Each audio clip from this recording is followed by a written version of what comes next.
والنهارده جاي لكم بالجزء الثاني من فوز شيكابالا اسطوره الغطس بالعرق، لان فيديو واحد ما كفاش عرقه. ومعانا اول حاله عرق في البطوله العربيه لما نط وداس على الكوره، راح تعب كعادته فقال ما بدهاش بقى، ارمي نفسك يا ولا، ارمي نفسك يا ايه، ارمي نفسك يا ولا. ولكن من سوء حظه انه كان بيلعب في بطوله ما فيهاش ابراهيم نور الدين، فالحكم ما حسبهاش طبعا. يسكت؟ والله ابدا. بص شوف شيكابالا قايم يقول ايه للحكم بعد اللعبه دي: لو عايزين تكسبوهم قولوا لنا واحنا هنخرج. وده قمة العبث الكروي والفجر، يعني عايز حاجة حرام وكمان بيطلبها بالعافية وبعينه واسعة قد كده عشان أسطورة بقى وكده. وتاني غطس معانا في ماتش الشرطة، لاعب الكورة ولمست في ايده، متخيل ان الكورة هاند بول عليه اصلا، وقايم برضه يتخانق مع الحكم ويزعق له وعايز ضربة جزاء عشان الكورة جت في ايده هو. ده قمة الإعجاز البتنجاني حرفيا. والغطس الثالث في ماتش انبي، والتفسير الوحيد العلمي في الموضوع ده انه لقى نفسه تعب، راح رمى نفسه في منطقة الجزاء، يمكن الحكم يحسب حاجة ولا حاجة، ومفيش حتى تلامس تيشيرتات. والأغرب انه بيوصل بيه الحال انه يروح يعترض على الحكم. متخيل كم البجاحة الموجودة عند أسطورة العرق؟ لا دي الكورة كده في النص لعيب سموحة خلاه يغطس غصب عنه، والحمد لله ما قامش اعترض على الترقيصة ولا حاجة وعدت على خير.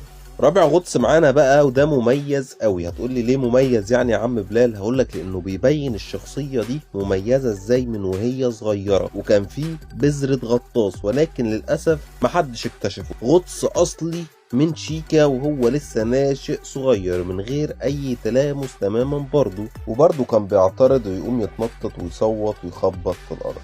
خامس غطس معانا ده بقى غريب جدا جدا جدا، فعلا بيجري لقى نفسه حران، قال لك لما ارمي نفسي في حمام السباحه، نط في حمام السباحه. والاغرب من ده كله ان هو مفيش اي حد لمسه خالص زي ما انت شايف قدامك كده. والاغرب ان الحكم ادى انذار للعيب المنافس، لعيب المقاولين العرب، وحسب فاول لشيكابالا او ضربه جزاء لشيكابالا. ودي اغرب حاجه شفتها عشان الزمالك دايما مظلوم. فطبعا الزمالك زي ما احنا شايفين كده مظلوم ازاي، وطبعا احنا بنوضح ده بالحالات زي ما انت شايف كده بالظبط. وسادس لعبه والاخيره اللي انتوا شايفينها دي، وبنفس الطريقه اللي فاتت برضو، الكره بتطول منه هوب ارمي نفسك، عشان كابتن شيكابالا احرف واحد في كوكب زحل، ما ينفعش الكره تطول منه معلش، فارمي نفسك خد ضربه جزاء، الحكام تبعنا وكل حاجه تبعنا والدنيا تمام. وهو ده اللي بيحصل وهو ده اللي هيحصل.